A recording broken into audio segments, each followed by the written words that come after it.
नाज़रीन इतलात ऐं ट्रांसपोर्ट वारे सूबाई वज़ीर शर्जील इनाम मेमण चयो आहे त सिंध में पाणी जी खोट वारो मसलो हल करण जी कोशिश कई पई वञे।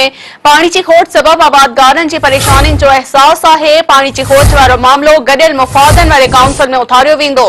सूबाई वज़ीर शर्जील इनाम मेमण चयो आहे त पाणी जी खोट बावजूद चश्मा जहलम लिंक कैनाल खोलियो वियो आहे, जंहिं ते गिणती आहे कचे मां ज़राअत ऐं ॿेले खाते जी ज़मीननि तां कब्ज़ा ख़त्म कराया आहिनि।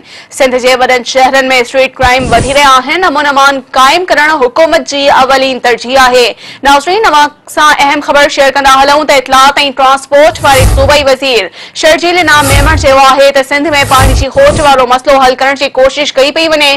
पाणी जी खोट सबब आबादगारनि जी परेशानियुनि जो अहसास आहे।